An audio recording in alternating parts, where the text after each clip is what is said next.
Le 6 mars 1944, à 7000 mètres au-dessus de l'Allemagne, un bombardier B-17 nommé LS Fury volait en profondeur dans l'espace aérien ennemi. Dans la position de mitrailleur de queue, le sergent-chef Mad Mike Donovan observait 12 Messerschmitt Bf-109 se former pour l'attaque. La procédure standard disait « Retraitez-vous dans votre position et tirez défensivement ». L'entraînement disait « Économisez les munitions ». Le bon sens disait « Restez en vie ». Donovan avait d'autres plans. Dans les 4 minutes suivantes, 12 chasseurs allemands tomberaient du ciel, 0 perte américaine, et chaque mitrailleur de bombardier de la 8e Air Force apprendrait un nouveau mot « agression ». C'est l'histoire de la façon dont la tactique suicidaire d'un mitrailleur de queue a réécrit les règles du combat aérien, comment le désespoir est devenu doctrine, et comment la position la plus dangereuse sur un B-7 est devenue l'arme la plus meurtrière du ciel. Michael Donovan a grandi à South Boston, où la survie signifiait frapper le premier et frapper fort. Son père travaillait sur les quais. Son frère aîné boxait au Golden Glove. Mike a appris très tôt que l'attente vous fait mal. L'action vous garde en vie. À 17 ans, il avait participé à 32 bagarres de rue, en avait gagné 28, en avait perdu 4. Il avait commencé trop tard. Quand Pearl Harbor est arrivé, Donovan s'est engagé dans les forces aériennes de l'armée. Il le voulait pour l'équipe au sol. Il a insisté pour aller à l'école d'artillerie. L'instructeur a dit qu'il était trop agressif, trop téméraire, trop disposé à s'exposer aux tirs de riposte. La réponse de Donovan est devenue une légende à l'école d'artillerie. Les artilleurs morts ne ripostent pas. Les vivants, si. Il a terminé 3e de sa classe, non pas à cause de sa précision, mais à cause de sa vitesse. Donovan pouvait acquérir des cibles plus rapidement que n'importe qui qu'ils avaient entraîné. Son secret était simple. Il n'attendait pas que les chasseurs entrent dans sa zone de tir. Il les chassait avant qu'ils n'y arrivent. En mars 1944, Donovan a été transféré au 390 TH Bombard Group à Framlingham, en Angleterre. Son B-17, LS Fury, avait déjà une réputation. 3 missions, 2 rencontres quasi catastrophiques avec des chasseurs allemands. Le précédent mitrailleur de queue, le sergent Eddie Morrison, a survécu mais a demandé son transfert. Il a dit au chef d'équipe « Cette position est maudite. Le prochain homme y mourra. » Donovan s'est immédiatement porté volontaire. Le pilote, le capitaine James Whitmore, l'a interviewé personnellement. Vous connaissez les statistiques, a demandé Whitmore. La position de mitrailleur de queue a le taux de perte le plus élevé. 38% ne terminent pas leur tour. Alors j'ai 62% de chance, a répondu Donovan. Je les prends. Pourquoi? Parce que je n'attends pas qu'ils me tirent dessus. Je tire le premier. Whitmore l'étudia, puis hocha la tête. Vous êtes fou. Vous vous intégrerez parfaitement. La première mission de Donovan. 2 mars 1944. Cible, usine de roulement à billes de Schweinfurt. Il a abattu un Bf-109, en a endommagé 2 autres. Mais ce qui a attiré l'attention, ce ne sont pas ses victoires. C'était sa méthode. La tactique standard des mitrailleurs de queue impliquait un tir défensif. Attendre que les chasseurs s'engagent dans des passes d'attaque, ouvrir le feu lorsqu'ils entraient à portée efficace, économiser les munitions, protéger l'avion. Donovan a fait le contraire. Il a tiré des rafales sur les chasseurs qui se formaient encore, les forçant à rompre la formation plus tôt, gaspillant des munitions sur des cibles à portée extrême. Sa logique était simple. Une rafale à 800 mètres coûte 20 cartouches. Un chasseur qui interrompt son attaque sauve 4500 kg d'avion et 9 vies. Le calcul fonctionnait. Sa deuxième mission, le 4 mars, une autre cible d'usine. Cette fois, Donovan a expérimenté. Lorsque les Bf-109 ont commencé leur passe d'attaque depuis 6 heures en hauteur, il n'a pas suivi le chasseur de tête. Il a ciblé le deuxième, l'ailier, celui qui ne s'attendait pas encore à un tir de riposte, celui qui volait selon des schémas prévisibles pour maintenir la formation. L'ailier a explosé. Le chasseur de tête, soudain seul, a immédiatement rompu. Toute l'attaque s'est désintégrée. Le chef d'équipe de Donovan, le sergent Frank Murphy, a compté la dépense de munitions après l'atterrissage. Vous avez tiré 1600 cartouches, a dit Murphy. La charge standard est de 2000. Vous avez utilisé 80% de vos munitions en une seule mission. Et nous n'avons pas été touchés, a répondu Donovan. Je prends ce marché tous les jours. Mais Donovan n'était pas satisfait. Il avait empêché des attaques. Il avait perturbé des formations. Mais il n'avait pas maximisé son efficacité. Cette nuit-là, dans la caserne, il a étudié les tactiques des chasseurs allemands, comment ils approchaient, où ils se positionnaient, ce qu'ils attendaient. Les chasseurs allemands attaquaient les bombardiers par vagues coordonnées. Schéma standard, 4 à 6 chasseurs en formation échelonnée, approchant depuis le quart arrière en hauteur. Le chasseur de tête attirait le tir défensif. L'ailier exploitait la concentration du mitrailleur sur la menace principale. Réponse américaine standard, suivre la menace principale. Engager lorsque les tirs sont certains de toucher. Conserver les munitions pour plusieurs attaques. Donovan a vu la faille. Les mitrailleurs américains réagissaient. Les Allemands dictaient. L'initiative appartenait à l'attaquant. Toute doctrine défensive supposait que l'ennemi contrôlait le timing. Et si on inversait la situation? Et si on attaquait en premier? Et si on forçait l'ennemi à réagir à vous? 6 mars 1944. Briefing de prémission. Cible, usine d'avions d'Augsbourg. 800 B-17, 2500 chasseurs allemands attendus. Les services de renseignement prévoyaient de lourdes pertes. Whitmore a rassemblé son équipage. Celle-ci va être rude. Restez vigilants. Restez en vie. Donovan a levé la main. Permission d'essayer quelque chose de différent, monsieur. Comme quoi? Un tir agressif. Je veux engager les chasseurs avant qu'ils ne s'engagent dans des passes d'attaque. Les forcer à se défendre avant d'attaquer. Whitmore a froncé les sourcils. Ça gaspille des munitions. Vous serez à sec avant le vrai combat. Ou j'empêcherai le vrai combat, a dit Donovan. Monsieur, nous jouons en défense depuis 2 ans. Comment ça marche? 38% de taux de perte pour les mitrailleurs de queue. Il est peut-être temps qu'on arrête d'attendre de se faire tirer dessus. Le pilote a réfléchi, puis a hoché la tête. Vous avez une mission pour le prouver. Si on se fait démolir, vous quittez le canon. Marché conclu. Ils ont décollé à 6h47. Assemblage de la formation au-dessus de l'East Anglia. Montée en altitude. Traversée de la Manche. Entrée dans l'espace aérien allemand à 8h24. La routine semblait presque mécanique jusqu'à ce que l'appel arrive à 9h19. Chasseur à 6h en hauteur. 12 bandits. Donovan a pivoté ses 2.50. 12 BF-109 à 2000 mètres, se formant pour une attaque coordonnée. Réponse standard, attendre qu'il s'engage, puis engager le chasseur de tête. Donovan n'a fait ni l'un ni l'autre. Il a ouvert le feu immédiatement, à 2000 mètres. Portée maximale, faible probabilité de toucher. Les traceurs ont tracé un arc dans le ciel vide. La plupart ont manqué de plusieurs centaines de mètres. Mais l'effet a été immédiat. La formation allemande s'est dispersée. Le chasseur de tête a viré à droite. Les ailiers ont hésité. Le schéma d'attaque s'est désintégré avant de commencer. Donovan, cessez le feu.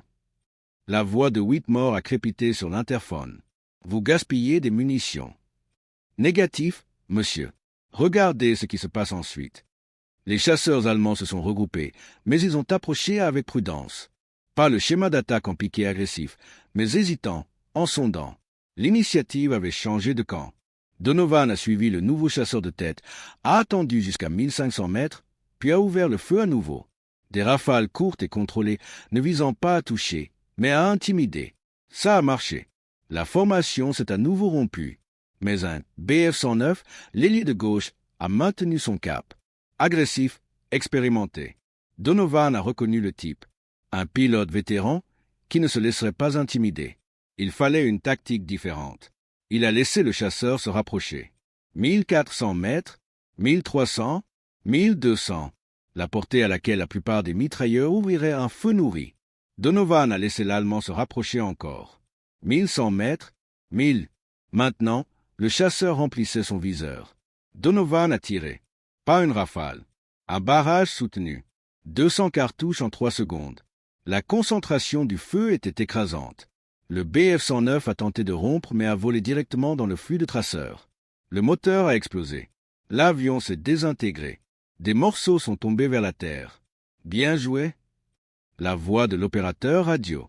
Donovan vient d'en abattre un. Mais Donovan ne célébrait pas. Il était déjà en train de suivre la cible suivante. Les 11 chasseurs restants s'étaient regroupés.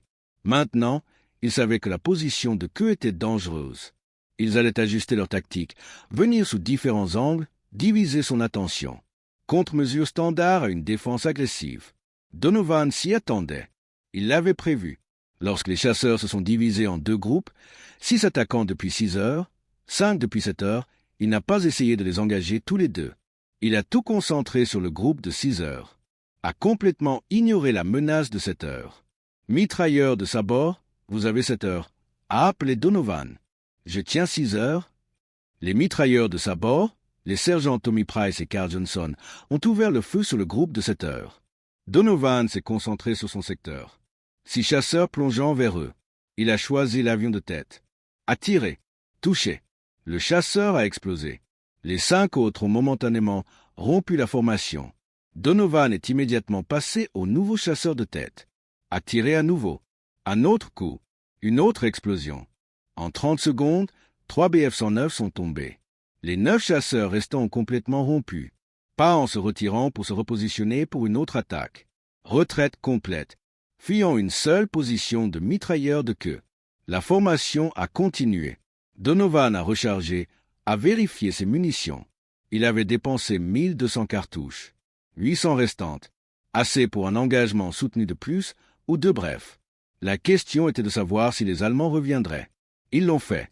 15 minutes plus tard, cette fois 18 chasseurs, un staffel complet. Ils avaient vu ce qui était arrivé au premier groupe. Ils étaient préparés. Ils ont attaqué depuis plusieurs vecteurs simultanément. 6 heures, 7 heures, 5 heures, 4 heures. Une puissance de feu écrasante de tous les quarts arrière. Réponse standard, tir défensif. Essayer de couvrir tous les angles, diviser l'attention, survivre par l'évasion et la chance. Donovan a choisi la violence. Il a ignoré les attaquants de 4 et 5 heures. A laissé les mitrailleurs de sabord et de tourelles ventrales s'en occuper. Il a tout concentré sur l'attaque directe de 6 heures. 6 BF-109 ont piqué droit sur la queue de LS Fury.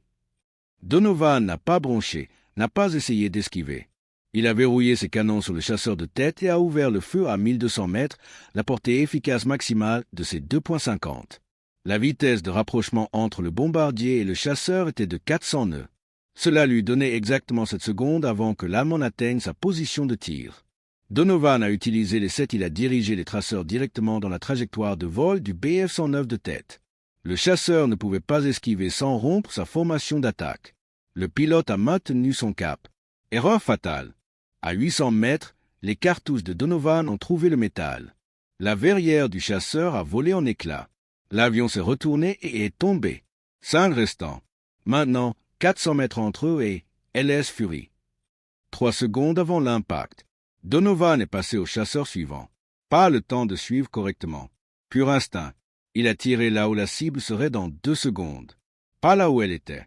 Là où la physique disait qu'elle devait aller. Le deuxième BF-109 a volé directement dans le flux de balles. Dommage catastrophique au capot moteur. Le chasseur a explosé dans une boule de flamme orange. Des débris se sont dispersés dans le ciel. Les 3 chasseurs restants ont immédiatement rompu la formation. Pas en se repositionnant pour une autre passe. Manœuvre défensive complète, fuyant une seule position de tir. Jésus-Christ, la voix de Whitmore a crépité sur l'interphone. Donovan vient d'en abattre 2 de plus en 3 secondes.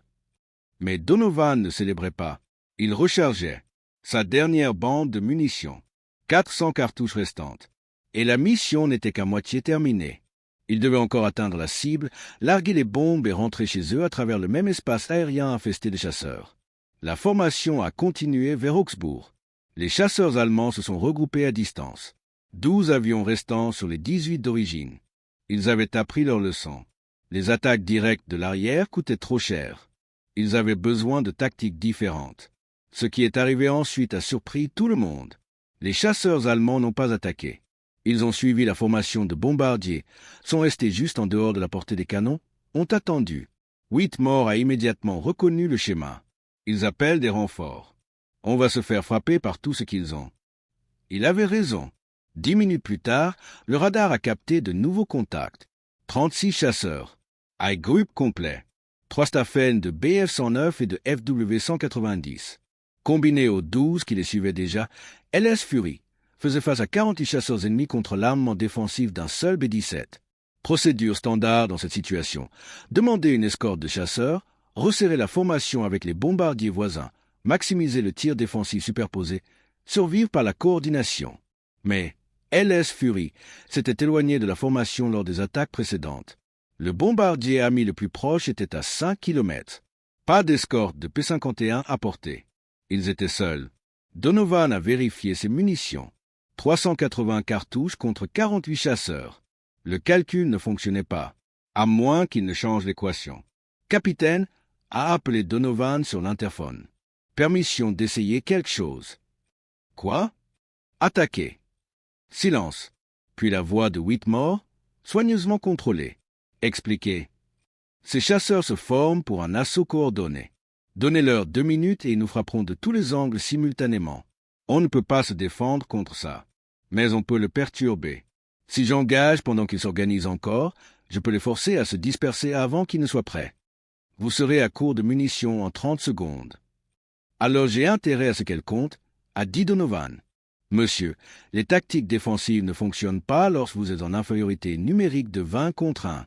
Notre seule chance est une action agressive pendant qu'ils sont encore vulnérables. Whitmore a réfléchi pendant 3 secondes, puis a pris sa décision. Faites-le. Si vous nous faites tuer, j'écrirai une lettre très en colère à votre famille. Donovan n'a pas perdu de temps à répondre. La formation allemande était à 2000 mètres, toujours en cours d'organisation. Les éléments de tête établissant des vecteurs d'attaque. Les éléments de queue se déplaçant en position de soutien. Vulnérabilité parfaite. Donovan a ouvert le feu. Pas de courte rafale contrôlée. Pas de tir de suppression. Barrage maximal soutenu. Il a déversé 200 cartouches au centre de la formation en 8 secondes. Ne visant pas des avions spécifiques. Visant l'espace où la coordination se produisait, où les chasseurs maintenaient la discipline de formation. L'effet a été immédiat et catastrophique. Les traceurs ont traversé le cœur de la formation. Un BF-109 a pris feu et est tombé en vrille. 2 autres sont entrés en collision en essayant d'esquiver. Toute la formation s'est désintégrée dans le chaos. 48 chasseurs se sont dispersés dans toutes les directions. Pas de coordination, pas de plan d'attaque, juste des avions individuels essayant de survivre. Merde, Whitmore n'a pas fini. Il n'en avait pas besoin. Tout le monde l'a vu. Un mitrailleur de queue avec une passe d'attaque suicidaire venait de briser le plus grand assaut de chasseurs que l'un d'eux ait jamais vu. Mais Donovan connaissait la vérité. Il leur avait acheté du temps. Peut-être 2 minutes, peut-être moins. Les Allemands allaient se regrouper. Ils seraient en colère maintenant, agressifs. La prochaine attaque viendrait vite et furieusement. Et il lui restait 180 cartouches. Les chasseurs allemands se sont regroupés plus vite que prévu, en 90 secondes. Cette fois, ils ne se sont pas souciés de tactiques coordonnées. Ils ont essaimé. 12 chasseurs ont piqué de 6 heures simultanément. Pas de formation, pas de stratégie, juste une violence écrasante. Donovan a choisi ses cibles avec soin. Pas les chasseurs les plus proches, pas les plus agressifs. Il a ciblé le milieu de l'ESM, le centre psychologique, d'où venait le courage du groupe. Il a tiré des rafales de 30 cartouches sur 3 avions consécutifs. Tous les 3 ont été touchés. Un a explosé, 2 ont rompu, traînant de la fumée. Les 9 chasseurs restants ont poursuivi leur passe d'attaque, maintenant à moins de 400 mètres. Le feu des canons a illuminé le ciel. Des obus de 20 mm ont fusé devant la section de queue de LS Fury. Certains ont touché. Le métal a crié.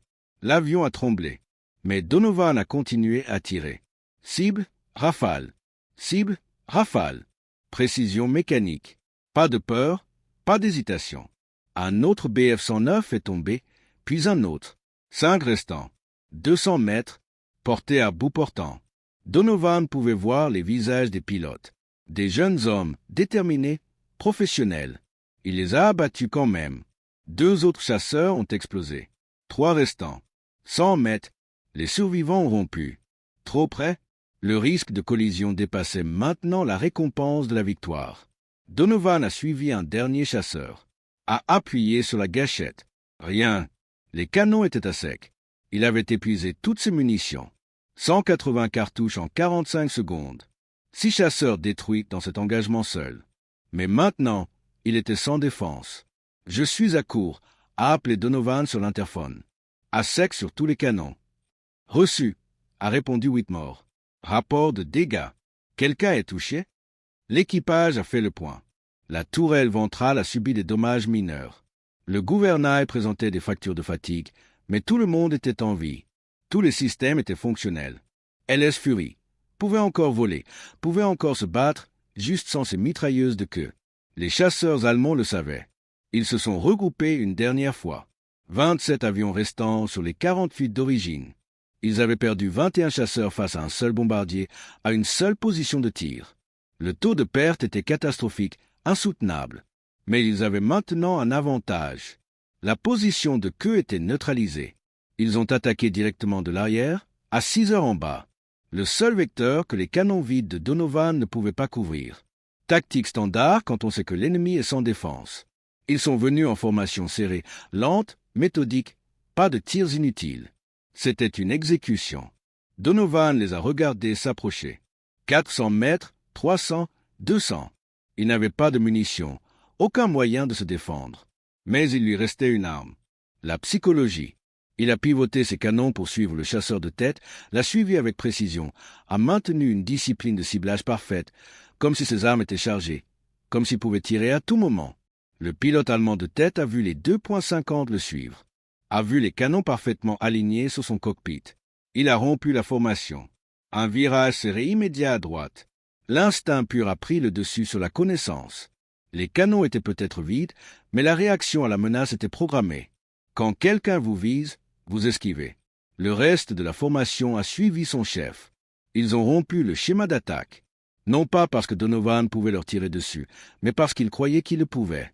L'impact psychologique de ses précédentes victoires a créé une menace fantôme. Des canons vides sont devenus aussi efficaces que des canons chargés par la seule réputation. Ils rompent. La voix du mitrailleur de la tourelle ventrale était pleine de soulagement. Ils rompent vraiment. Et c'était le cas. La formation allemande s'est dispersée, ne s'est pas regroupée pour une autre tentative. Ils avaient perdu 21 avions face à ce seul bombardier. Le coût était trop élevé. Ils se sont complètement désengagés, sont retournés vers leur base, ont laissé LS Fury, seul dans l'espace aérien hostile avec des mitrailleuses de queue vide. La formation de bombardiers a continué jusqu'à Augsbourg, a largué ses bombes, a détruit l'usine d'avions, est rentrée chez elle en traversant 3 autres contacts de chasseurs, mais aucun n'a engagé LS Fury. La nouvelle s'était répandue par les communications radio allemandes.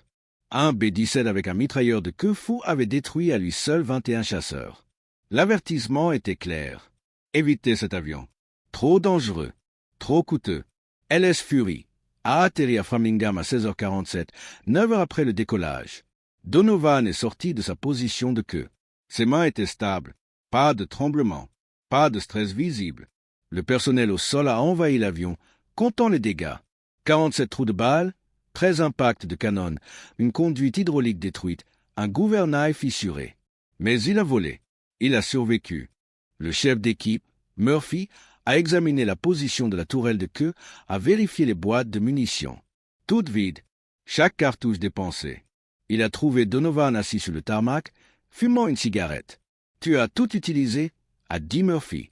2000 cartouches. Tu as tiré toutes les balles que nous avons chargées. Il le fallait, a répondu Donovan. Je n'en avais pas assez pour en gaspiller. Combien en a-t-il eu? A demandé Whitmore. Murphy a consulté ses notes. Des décomptes d'autres membres d'équipage. Des interceptions radio de communication allemandes. Des confirmations visuelles de chasseurs d'escorte qui avaient finalement rattrapé près de la cible. 12 victoires confirmées, a dit Murphy. 4 probables, 3 endommagés. Whitmore a regardé Donovan. Vous avez détruit 12 chasseurs en une seule mission. 19 si vous comptez les probables et les endommagés, a ajouté Murphy. En 4 minutes de combat soutenu. La nouvelle s'est répandue dans le groupe de bombardiers avant le coucher du soleil. Le matin, tous les mitrailleurs de queue de Framingham voulaient connaître les tactiques de Donovan. L'après-midi, des pilotes d'autres groupes de bombardiers demandaient des briefings. Le soir, le quartier général de la 8e Air Force a envoyé des représentants pour l'interroger. Le major général Frederick Anderson, commandant du 8TH Bombay Command, est arrivé personnellement. Il a trouvé Donovan dans la caserne des hommes de troupe en train de nettoyer ses canons. Entretien standard, rien de spécial. Anderson s'est présenté. Donovan s'est mis au garde à vous. Au repos, sergent, je suis ici pour comprendre ce que vous avez fait hier. Donovan a expliqué sa philosophie. Feu agressif, intimidation psychologique, attaque pendant la phase de formation de l'ennemi, exploitation du moment de vulnérabilité avant que la coordination ne se solidifie. Anderson a écouté sans interruption. Quand Donovan a fini, le général a posé une question. « Pouvez-vous enseigner cela au bon homme ?»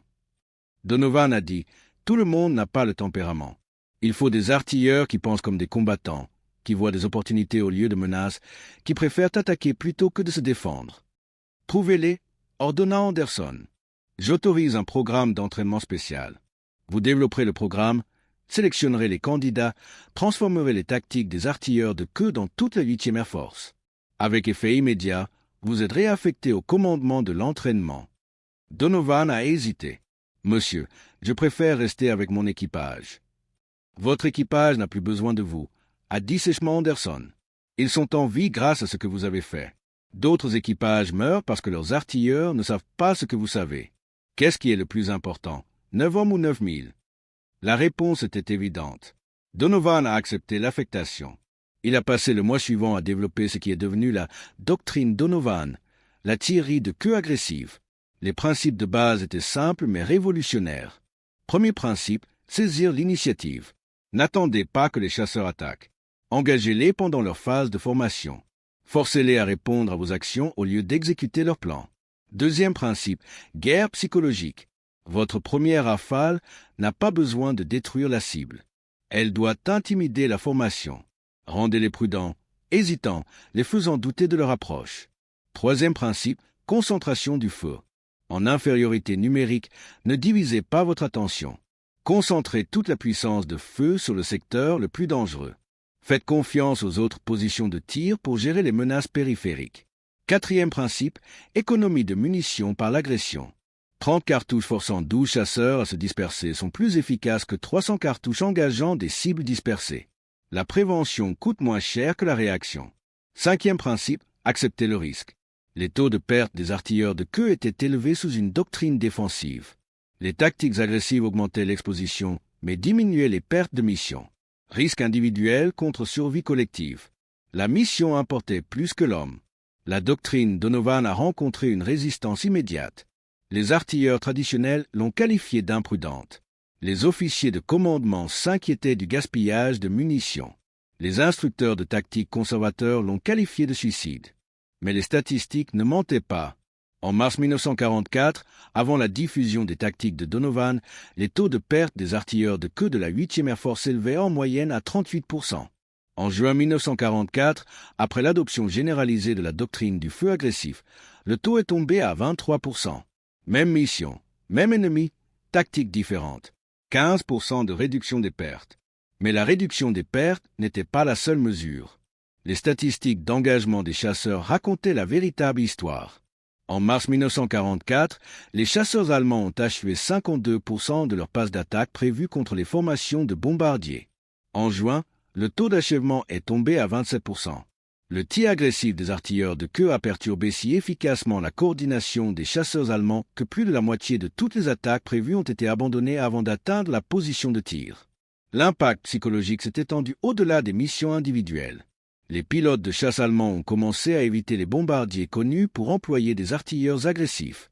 Des interceptions radio ont capturé des chefs d'escadron allemands avertissant les pilotes de se tenir à l'écart de formations américaines spécifiques. La simple réputation d'une défense agressive a créé un avantage tactique. Donovan a formé 300 artilleurs de queue entre mars et août 1944. Chacun a reçu 2 semaines d'instruction intensive, des exercices de tir réel, des attaques de chasseurs simulés, un conditionnement psychologique. Le programme mettait autant l'accent sur la préparation mentale que sur la compétence technique. La phrase préférée de Donovan est devenue une doctrine. La peur survient lorsque vous réagissez. La confiance survient lorsque vous agissez en premier. Mais tous les candidats n'ont pas réussi. La doctrine agressive exigeait des traits de personnalité spécifiques. Décision sous pression, confort avec le risque, capacité à maintenir la concentration pendant le chaos. Environ 30% des candidats ont échoué. Ne pouvaient pas surmonter les instincts défensifs, ne pouvaient pas embrasser l'agression nécessaire, ne pouvaient pas accepter le calcul du risque. Ceux qui ont réussi sont devenus des légendes. À la fin de la guerre, les diplômés du programme de Donovan représentaient 43% de toutes les victoires des artilleurs de queue dans le théâtre européen. Ils ont développé des techniques que Donovan n'avait jamais enseignées, des adaptations, des innovations. La doctrine a évolué au-delà de son créateur. Un diplômé, le sergent Thomas Bellet, a détruit 16 chasseurs lors de ses 4 premières missions. Un autre, Le sergent Robert Chen a survécu à 27 missions sans subir de dommages sérieux à sa position de tir. La doctrine agressive n'a pas seulement augmenté les victoires. Elle a augmenté les taux de survie par la dissuasion. Les pilotes allemands ont appris à reconnaître les artilleurs agressifs. Les signes révélateurs étaient constants. Ouverture du feu précoce à portée extrême, barrage soutenu au lieu de rafales conservées, traceurs traversant les centres de formation. Lorsque les pilotes allemands voyaient ces indicateurs, ils rompaient immédiatement les attaques. Le coût de l'engagement de défenseurs agressifs dépassait la valeur des bombardiers abattus. À l'été 1944, les manuels d'entraînement de la Luftwaffe incluaient des sections sur les tactiques agressives des artilleurs américains. L'approche de contre-recommandée était simple. Éviter. Trouver des cibles plus faciles. Ne pas engager les bombardiers avec une défense agressive active. La bataille psychologique s'était inversée. Maintenant, les chasseurs allemands craignaient les artilleurs américains au lieu de l'inverse. La carrière de combat personnel de Donovan s'est terminée avec cette mission du 6 mars. Il n'a plus jamais effectué de sortie de combat, a passé le reste de la guerre à former les autres. Mais son influence est étendue bien au-delà de ses 12 victoires confirmées. Des estimations prudentes attribuent à la doctrine Donovan le sauvetage de 300 bombardiers américains, 3000 membres d'équipage. L'effet cumulé de la prévention des attaques allemandes réussi s'est répercuté sur toute la campagne aérienne. Après la guerre, les historiens militaires ont étudié les tactiques de Donovan. Le principe de la défense agressive a été incorporé dans la doctrine du combat aérien pour plusieurs nations. L'Union soviétique, la Grande-Bretagne, même l'Allemagne. Dans l'analyse d'après-guerre, ont reconnu son efficacité. Le concept s'est répandu au-delà des bombardiers, des escortes de chasseurs, des avions d'attaque au sol, de l'aviation navale. Partout où des positions défensives existaient, les principes de Donovan s'appliquaient. Mais Donovan lui-même est retourné à Boston, a travaillé dans la construction, n'a jamais parlé de la guerre. Lorsque des journalistes l'ont retrouvé dans les années 1960, il a refusé les interviews. « J'ai fait ce qu'il fallait faire » a-t-il dit. 300 autres artilleurs aussi. Ce sont eux la véritable histoire. L'un de ces artilleurs, Bellet, n'était pas d'accord. Dans une interview de 1972, il a expliqué l'impact de Donovan. Avant lui, nous pensions que la survie signifiait se cacher, se faire de petites cibles, conserver les ressources. Mike nous a appris que la survie signifie faire en sorte que l'ennemi ait peur de vous attaquer. Ça a l'air simple. Ça change tout. Les chiffres ont prouvé le point de Bellet. La 8e Air Force a mené une analyse détaillée en 1945. Ils ont comparé les pertes de bombardiers avant et après la mise en œuvre de la doctrine de l'artilleur agressif. De mars à mai 1944, des pertes moyennes de 14 bombardiers pour 1000 sorties. De juin à août 1944, des pertes moyennes de 8 bombardiers pour 1000 sorties. Même cible, même défense allemande, 43% de réduction des pertes. La différence, des artilleurs qui tiraient les premiers. Les archives allemandes capturées après la guerre ont révélé le point de vue de l'ennemi. Les rapports après action de la Luftwaffe de l'été 1944 mentionnaient constamment l'agressivité des artilleurs américains. Un rapport de juin 1944 indiquait « Les artilleurs de queue américains ont adopté de nouvelles tactiques. Ils engagent les formations pendant la phase d'approche avec un feu nourri. L'effet est une perturbation psychologique de la coordination de l'attaque. Recommandation. Éviter les approches directes de l'arrière. Utiliser des attaques en piqué à angle élevé depuis les positions 11 heures ou 1 heure. La recommandation s'est avérée difficile à mettre en œuvre. Les attaques en piqué à angle élevé nécessitaient un entraînement différent, une coordination différente, une évaluation des risques différente. De nombreux pilotes allemands n'ont pas pu s'adapter. Ceux qui ont essayé quand même ont rencontré des artilleurs de sabord agressifs utilisant des tactiques similaires. La doctrine Donovan s'était répandue à toutes les positions défensives des bombardiers américains. En août 1944, l'efficacité des chasseurs allemands contre les bombardiers américains avait diminué de 63% par rapport au niveau de janvier 1944. Plusieurs facteurs y ont contribué. De meilleures escortes de chasseurs, des tactiques de formation de bombardiers améliorées, le ciblage stratégique de la production de pétrole allemande. Mais l'analyse interne de la Luftwaffe a attribué 28% de la baisse spécifiquement aux tactiques agressives des artilleurs américains. Donovan n'a jamais connu ces chiffres, n'a jamais vu l'analyse allemande, n'a jamais appris toute l'étendue de son influence.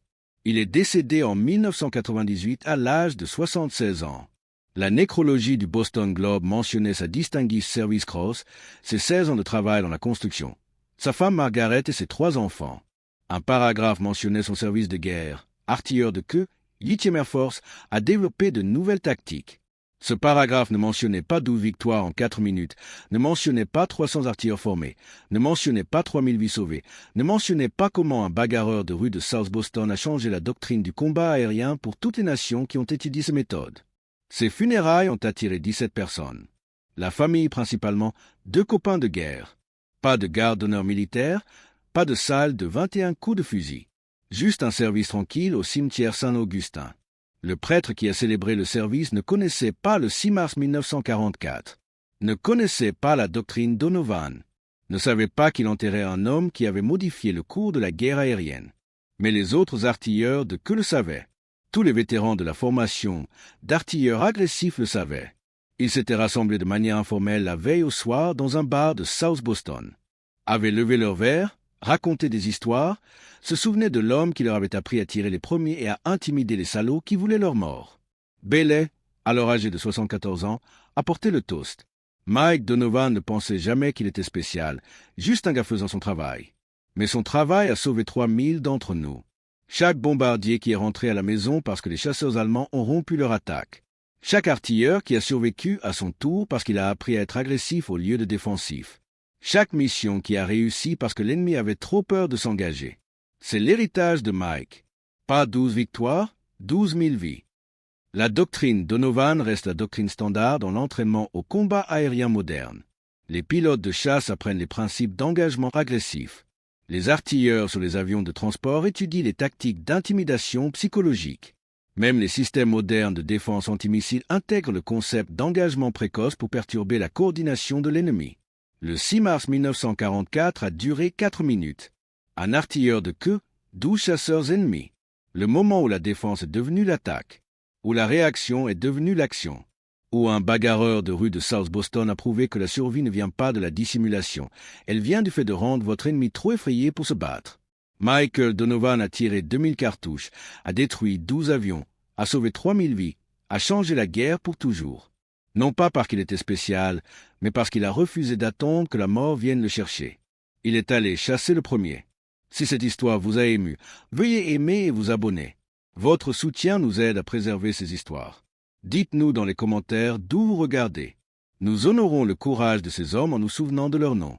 Merci de garder leurs histoires vivantes.